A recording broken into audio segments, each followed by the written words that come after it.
Aslam alaikum. We live in a world where fear often dictates policy, headlines, and public opinion.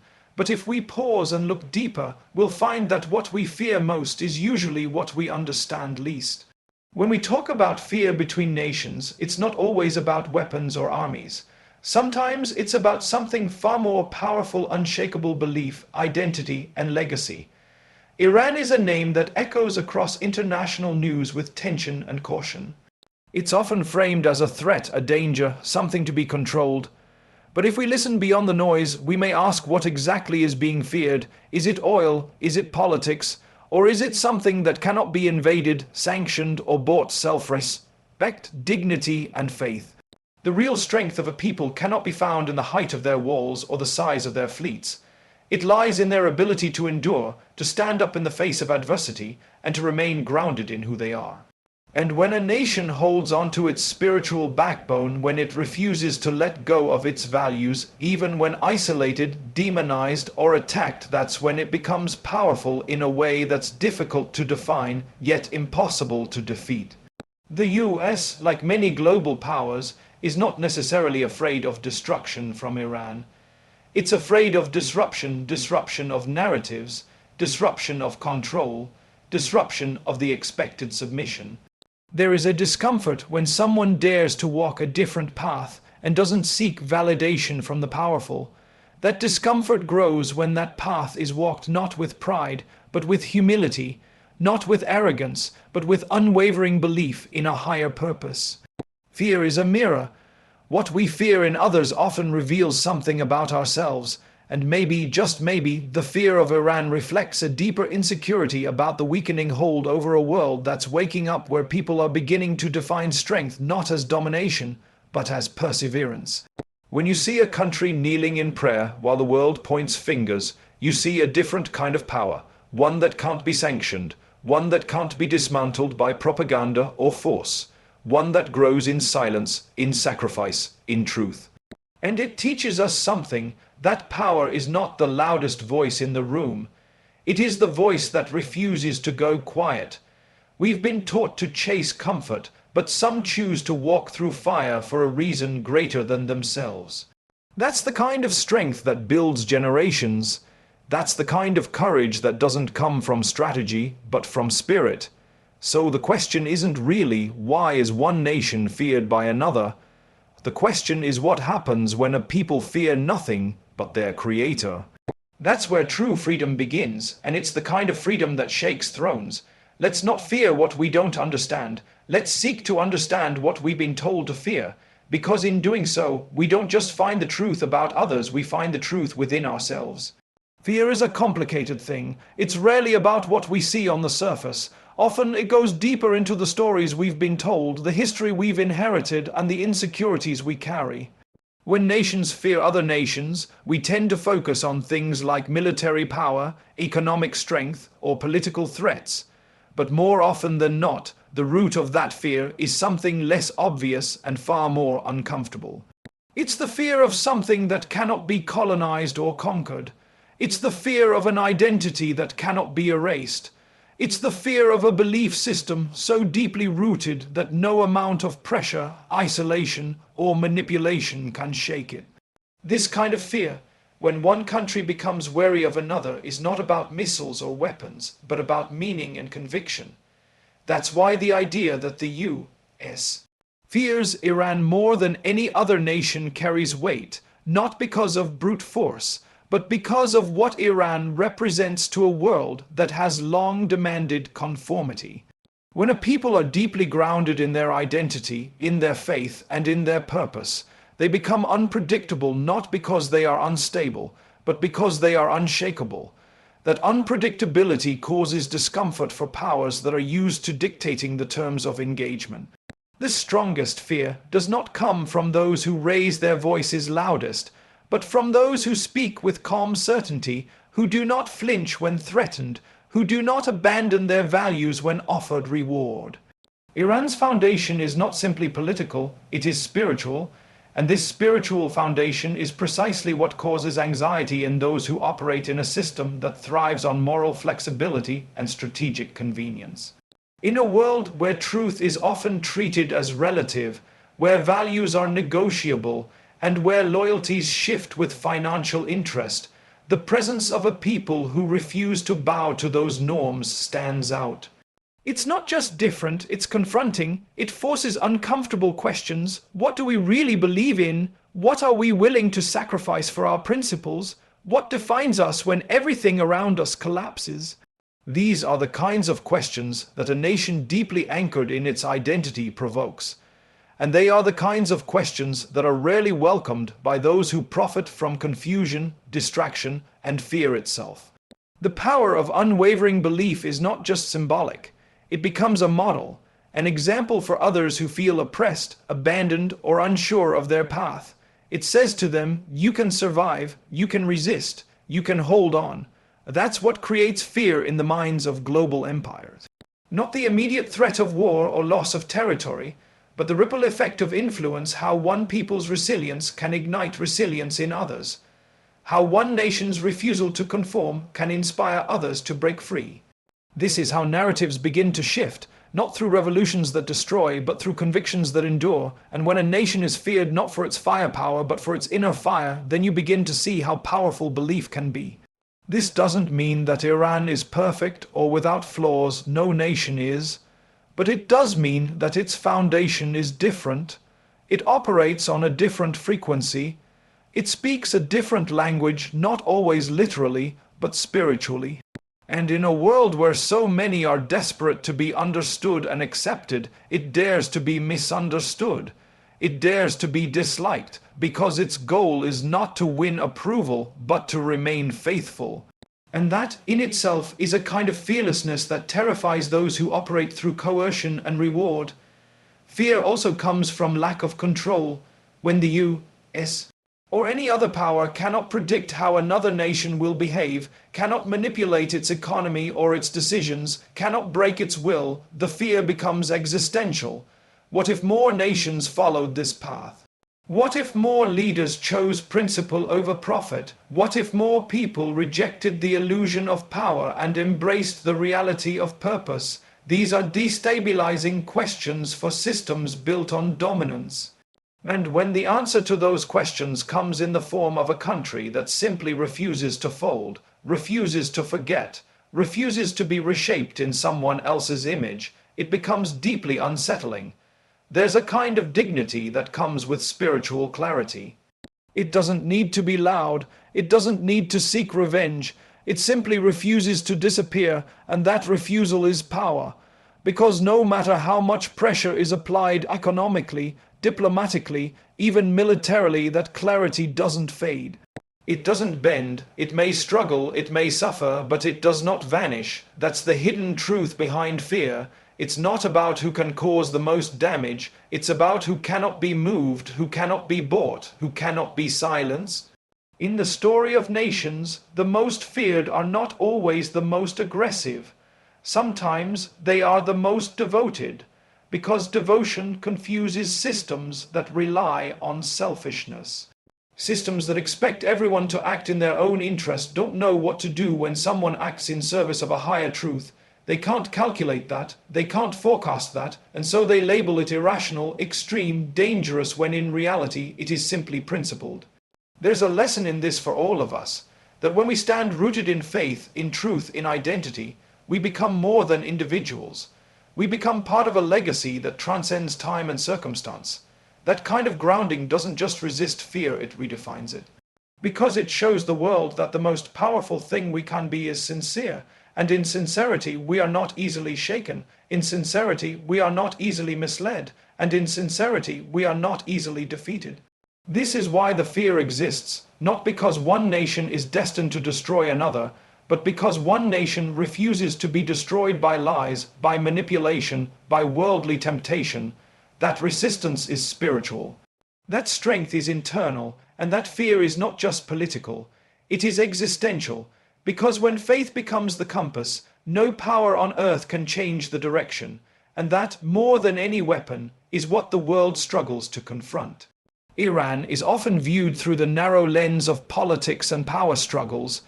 Yet its true strength lies beyond its borders, beyond military might, and far beyond what global superpowers calculate in defense reports. That strength is spiritual, cultural, and deeply human. It is a kind of strength that doesn't manifest in brute force, but in the quiet, unyielding resilience of a people who have endured centuries of conflict, pressure, and attempts at erasure. It's easy to overlook this kind of power because it doesn't fit into the standard narrative of global dominance, but to ignore it is to misunderstand the very core of what keeps a nation standing when others collapse. Iran's strength is not something that can be measured by GDP, or the number of tanks it possesses, or the sophistication of its missiles. It comes from something internal, an essence that survives hardship, that carries memory, and that draws from deep wells of cultural pride and religious clarity. When a nation is continuously isolated, sanctioned, threatened, and vilified, one might expect it to fracture, to conform, or to crumble under the pressure. And yet, Iran doesn't. Instead, it adapts. It reshapes its inner structure, it turns inward, reinforcing what cannot be taken away its spirit. That alone is a form of strength that many in the modern world can't understand. We are used to seeing strength in terms of expansion, noise, displays of wealth, or political influence. But there's a quieter strength that exists in survival without surrender. That's the strength that Iran has mastered. It's not always glamorous. It's not about appearances. It's about endurance. There's a collective memory that lives in a nation like Iran. A memory of empires, invasions, revolutions, betrayals, and rebirth. This memory becomes part of the people's psyche.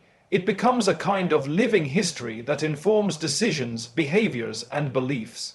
That historical consciousness does something powerful. It keeps the nation from forgetting its roots. And in a world where many countries struggle with cultural amnesia, Iran's consistent remembrance of its past becomes an asset, not a burden. It doesn't seek to erase difficult histories but to draw wisdom from them. That ability to look back in order to move forward is what gives a nation depth, and depth is strength. The people of Iran have experienced hardship that many cannot fully grasp, war that left cities in ruins, sanctions that made basic necessities scarce, and propaganda that tried to turn the world against them. But through it all, they still gather in prayer, they still educate their children, they still create art, music, poetry, and literature. They still dream. That is resilience. Not just resilience in surviving, but in continuing to live with purpose. Continuing to love, to protect, and to honor what is sacred to them. Resilience doesn't always look like protest or loud defiance. Sometimes it looks like a mother baking bread in a home with no electricity. Sometimes it looks like a young student studying by candlelight. Sometimes it looks like an elder telling stories of the past so the next generation won't forget who they are. This is strength the world often fails to recognize. But it is the kind of strength that sustains civilizations. There's also a kind of discipline in how Iran navigates its position in the world. Despite immense provocation, despite being painted as an aggressor, it often shows patience. Not weakness, but calculated patience. That kind of restraint takes strength. It's easy to retaliate. It's harder to choose your moment with wisdom, and this too is misunderstood. Because when a country refuses to play into the chaos designed to entrap it, it shows control over its emotions, over its direction, and over its destiny. That control is not taught in military schools. It's developed through years of being tested and choosing faith over fury. Iran's strength is also found in its ability to remain internally focused. While much of the world is looking outward, chasing influence, competing for attention, Iran often turns inward, focusing on preservation rather than expansion. This doesn't mean isolation. It means valuing what exists at home more than what can be gained abroad. It means pouring resources into education, healthcare, culture, and spirituality rather than chasing external validation. When a nation values its own people and traditions over foreign approval, it becomes immune to many of the tactics used to break it down. This doesn't mean it doesn't struggle, but it struggles on its own terms, in its own voice, without pretending to be something it is not. Culturally, Iran carries an extraordinary legacy. From ancient Persia to modern Iran, there is a richness in its literature, philosophy, architecture, and scholarship that has influenced much of the world. This intellectual and artistic heritage is not just history, it's still alive. It still flows through the universities, the mosques, the homes, and the hearts of the people. And when a culture refuses to abandon its own soul, it becomes hard to manipulate, because cultural pride gives people a reason to withstand hardship. It reminds them that they belong to something meaningful, something bigger than themselves, that belonging is power. It creates a bond between people and land, between generations, between the visible and the invisible. Iran's spiritual resilience is perhaps its most potent form of strength. A deep connection to religious values gives clarity when the world feels chaotic. It provides moral direction when the lines between right and wrong are deliberately blurred. It anchors people to something that no government, no foreign policy, and no economic strategy can touch. That kind of strength comes from conviction, from trust in a higher purpose, and from the willingness to sacrifice worldly gain for eternal meaning. It's not always visible, but it shapes everything. It informs every decision, every sacrifice, every step forward. And when that spirituality is collective, shared not just by individuals, but by entire communities, it becomes a force stronger than any external power. It's not uncommon for countries with material power to misunderstand nations with spiritual power, because they look for signs of strength in places that can be counted or bought.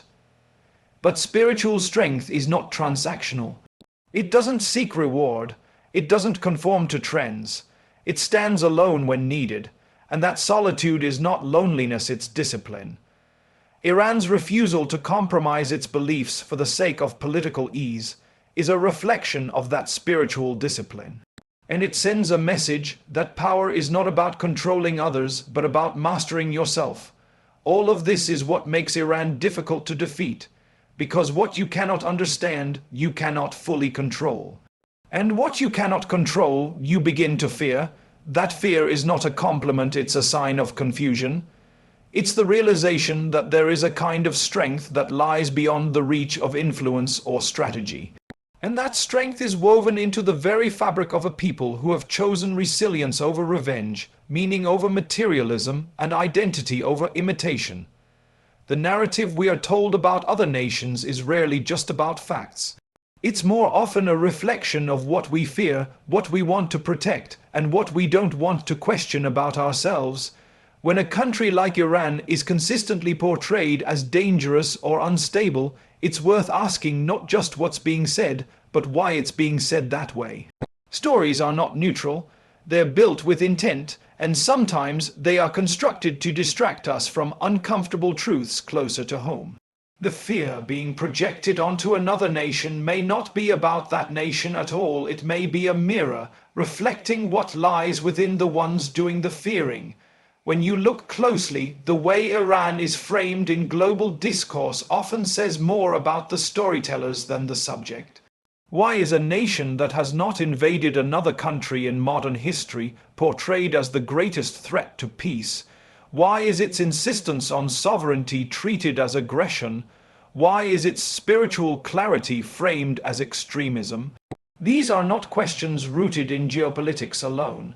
They are questions that challenge deeper insecurities.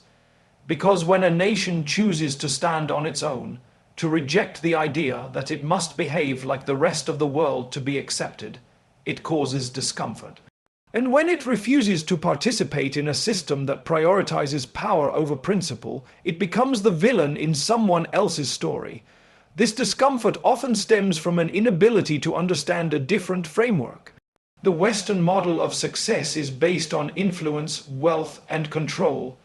But Iran, through its identity, often functions outside of this paradigm. It does not measure success by the same rulers. It measures success by preservation of culture, protection of faith, and alignment with spiritual values. That difference in worldview is often misinterpreted as defiance, but it's not defiance for the sake of rebellion, it's loyalty to a truth that isn't up for negotiation. When a nation becomes loyal to something higher than global systems, it begins to look unpredictable to those who rely on those systems to maintain control. And in that unpredictability, fear takes root. There's also a tendency to simplify what is complex, to turn a nation with thousands of years of history into a few headlines, to reduce a people to a stereotype, to strip away the layers of culture, nuance, and identity so that it fits into a convenient box, friend or foe, ally or enemy. But people are never that simple, nations are not that easy to categorize, and when we treat them as such, we lose sight of the truth that fear is often more about unfamiliarity than actual threat. It's easier to fear what we don't take time to understand. It's easier to project danger onto what is different, especially when that difference challenges our own beliefs. There's a deep emotional need in many powerful nations to maintain a sense of superiority, not just militarily, but morally.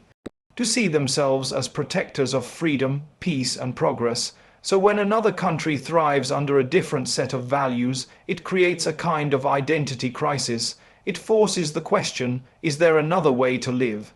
Is there another kind of strength? Is there value in what we've been taught to dismiss? These are uncomfortable questions because they challenge the very foundation of modern narratives. And when people begin to question the story, they begin to wake up. They begin to see that the enemy they've been taught to fear may, in fact, be holding on to something they themselves have lost. Iran's refusal to conform to external expectations is not just a political move, it's a cultural and spiritual one. It reflects a belief that worth is not determined by acceptance from others, but by authenticity to oneself. That kind of self-assurance is rare in a world addicted to validation, and it is precisely this rarity that makes it intimidating.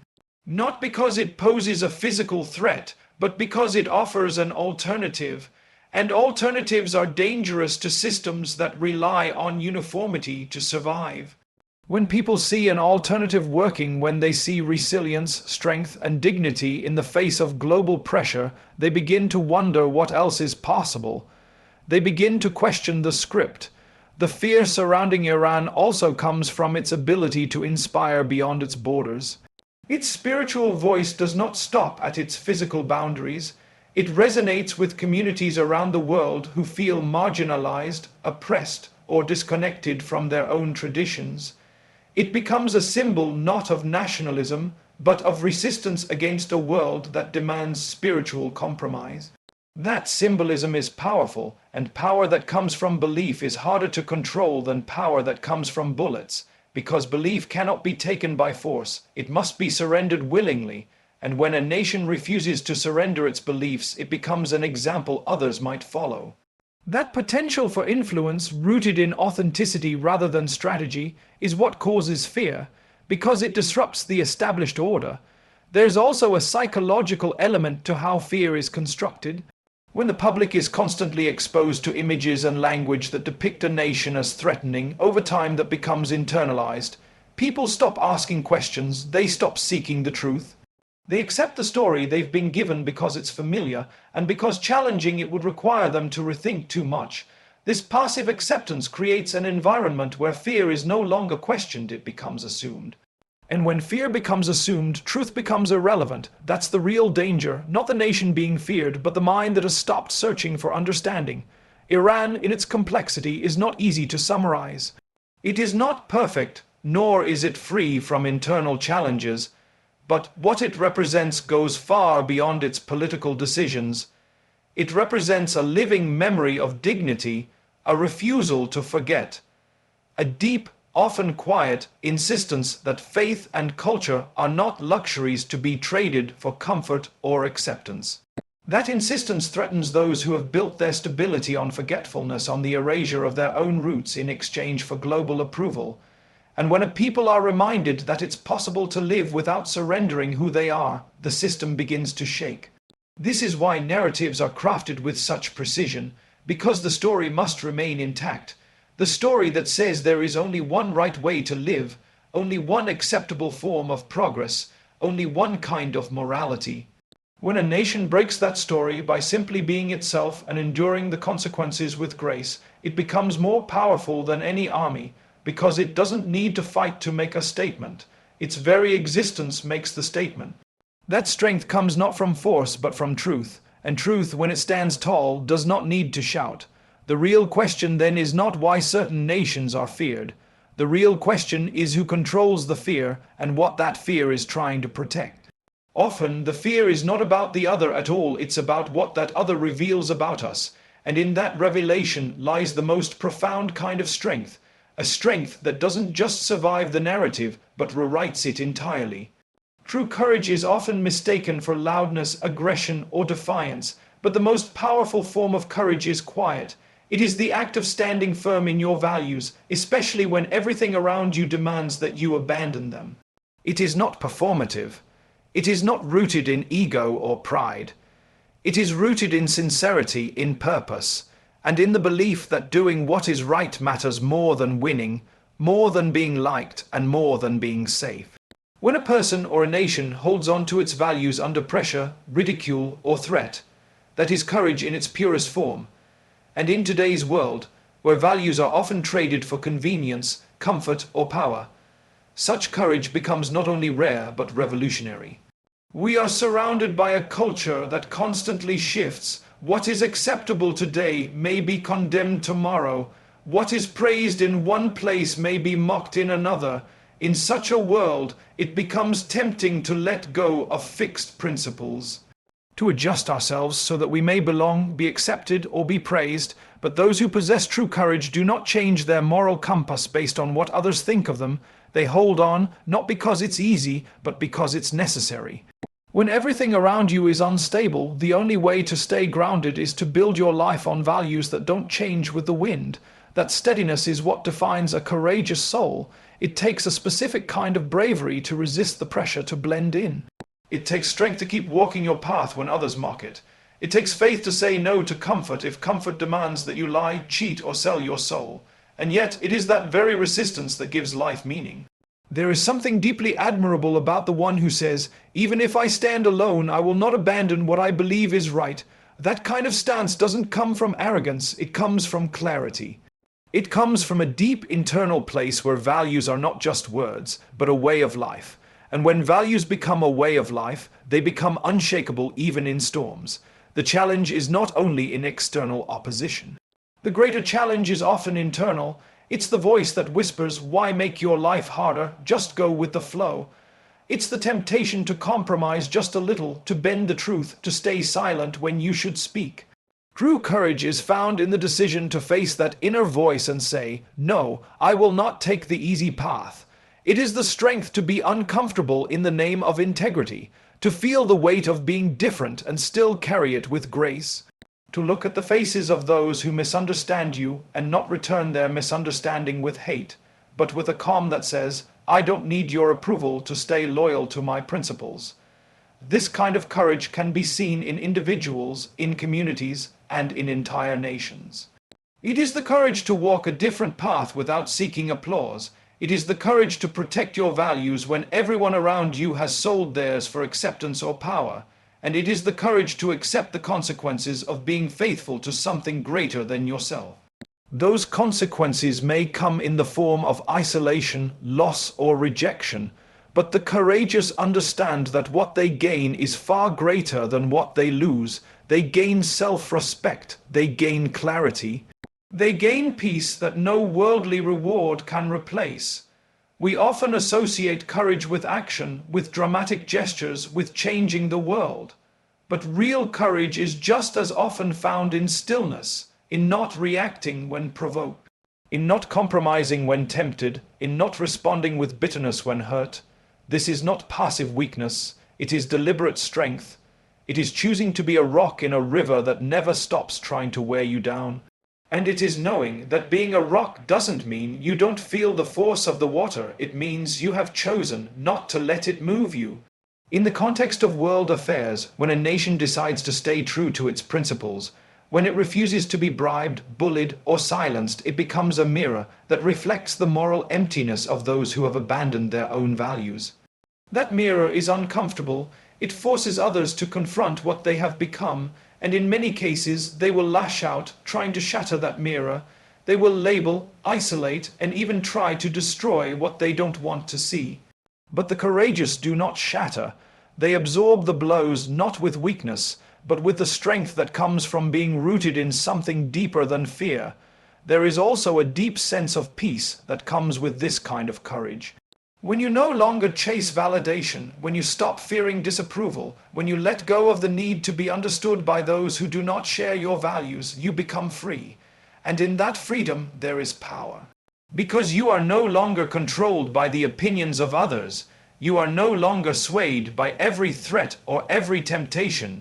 You walk with purpose, and that purpose gives you direction when the world feels lost. People who live with this kind of courage become beacons for others. They remind us that it is possible to live with integrity, that it is possible to be principled in a world that profits from compromise, that it is possible to remain kind without becoming weak, to be strong without becoming cruel. They don't force others to follow their path. They simply live it so fully that others begin to ask questions. And in asking, they too begin to change. This is how movements begin, not with shouting, but with stillness, not with crowds, but with one person or one group choosing to be different, choosing to stay loyal to truth, choosing to be honest even when lies are easier, choosing to love even when hatred is expected. That is courage, and it spreads not through force but through example. Such courage also carries a heavy burden. It means being misjudged. It means losing opportunities. It means being called extreme, outdated, stubborn, or uncooperative. But those who have this kind of courage know that these are small prices to pay for the ability to sleep at night with a clear conscience. They know that temporary loss is worth the eternal gain. They know that the road may be lonely, but it leads to a destination worth reaching. In a world full of noise, those who live by quiet courage become the calm in the storm. They don't need to win debates or dominate discussions. Their life speaks louder than their words. Their choices tell a story that no speech can match, a story of faith, dignity, and unwavering purpose. This is the kind of courage that changes not just hearts, but histories, because history remembers those who stood for something greater than themselves, not those who bent with every wind, but those who became shelter for others during the storm. And that shelter was not made of steel or stone, but of values so firm that no force on earth could break them. The power of faith-driven resistance cannot be calculated in charts, numbers, or military strategies. It's not something that can be measured by analysts or predicted by experts. It exists in a deeper realm, one that lies beyond the reach of worldly instruments. It lives in the hearts of people who believe that standing for truth, no matter how small they may seem, is more valuable than any temporary victory gained through compromise. It's a kind of resistance that isn't just about opposing external forces, but about refusing to allow the soul to be conquered. And that makes it the most enduring, the most unpredictable, and the most powerful form of resistance there is. This kind of resistance begins with belief, not belief in one's own strength, but in something far greater. It is rooted in the understanding that life has purpose, that truth matters, and that submission to what is right outweighs submission to what is convenient. When people are grounded in that belief, they become nearly impossible to break. You can pressure them, isolate them, even hurt them, but you cannot remove the clarity they carry within. Their resistance is not loud or theatrical. It is quiet, focused, and unshakable. And because of that, it becomes a force that cannot be predicted or manipulated. Faith-driven resistance does not fear loss because it does not place its value in what can be taken away. It's not about protecting wealth, position, or reputation. It's about protecting meaning. And when a person or a nation resists for the sake of meaning, there is no price high enough to make them surrender. That is what makes them dangerous to systems built on fear and control, because such systems rely on the assumption that everyone can be bought, broken, or made to comply. But when someone says, "I have already given my heart to something greater," the usual methods of pressure no longer work. The world has always struggled to understand this kind of resistance. It doesn't play by the usual rules. It doesn't operate for gain or recognition. It operates out of duty, out of love for truth, out of loyalty to the unseen. And that loyalty confuses those who depend on self-interest to predict human behavior. They expect people to protect themselves first. But faith teaches a different model. It teaches that protecting the truth, standing up for justice, and refusing to bow to falsehood are more important than protecting one's own comfort. And that mindset creates a kind of strength that cannot be replicated. This strength can be seen in the way people respond to trials. While others panic or collapse under pressure, those who resist through faith remain grounded. They don't pretend the trial isn't hard. They feel the weight of it. They suffer, they cry, they lose, but they do not fall apart, because at the core of their resistance is the belief that there is meaning in every difficulty, and that their response matters not only in this world, but in the next. That sense of purpose gives them the energy to keep going when others would give up. It allows them to endure isolation, rejection, and attack without losing themselves. Faith-driven resistance is not about denying reality. It is about facing reality without becoming enslaved to it. It acknowledges the hardship but refuses to let hardship define the soul. It says, I see the oppression, but I will not become an oppressor. I see the temptation, but I will not become corrupted. I see the injustice, but I will not give up on justice. That level of clarity comes only from a heart that is anchored in something deeper than the changing tides of circumstance, and that anchoring allows a person or a people to rise above the noise. Such resistance does not require an audience. It does not seek applause. It is not motivated by fame or victory parades. Its motivation is internal. It's the knowing that you did not betray your conscience, that you did not sell your soul, that even if no one sees you or understands you, the one who matters sees everything. And that knowing becomes a source of peace that no propaganda, no policy, no pressure can destroy. It creates a light within, and that light guides every action even when the path is dark and lonely. This form of resistance often looks small from the outside. A woman refusing to remove her dignity for acceptance. A student choosing honesty over grades. A leader making decisions based on principle rather than popularity. But these small acts multiplied over time become a movement, and movements built on truth last far longer than those built on anger or ego, because truth doesn't decay. It doesn't need constant defense. It simply needs to be lived, and when it is lived with sincerity, it becomes a shield that no weapon can pierce. There's something deeply human about this kind of resistance. It connects us to those who came before us, those who stood in deserts, caves, courts, and battlefields not for power, but for principle. It reminds us that history was never shaped by those who conformed to injustice, but by those who chose to say no. And that no was powerful not because of volume, but because of sincerity, because it came from a place of knowing that standing alone with truth is better than standing with the world in falsehood. That memory strengthens the present. It tells every generation, you are not the first to suffer for what you believe, and you will not be the last, but your resistance matters. Faith-driven resistance also softens the heart. It is not rooted in bitterness or revenge. It does not seek to crush the enemy, but to protect the truth. It fights, but it does not hate. It stands firm, but it does not become cruel. And in doing so, it offers an alternative to the cycles of violence and hatred that dominate so much of the world. It says, I will resist you, but I will not become like you. That is perhaps the most powerful statement a human being can make. To stand in the fire and remain human, to be struck but not lose compassion, to be misunderstood but still choose mercy, in the long run, this kind of resistance outlives empires, it outlasts oppression. Because it is not dependent on external success, its success is internal, its victory is spiritual, and even when it looks like defeat on the surface, it leaves a mark, it inspires, it teaches, it plants seeds that will grow long after the moment has passed. It shapes hearts, it opens minds, and it invites others to ask, what do I stand for? What am I willing to endure for what I believe? These questions are not easy to answer. They demand honesty. they require sacrifice. But they also lead to clarity, and clarity is the soil in which true strength grows.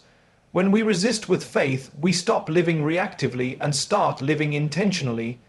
We stop fearing what the world can take from us and start treasuring what no one can touch.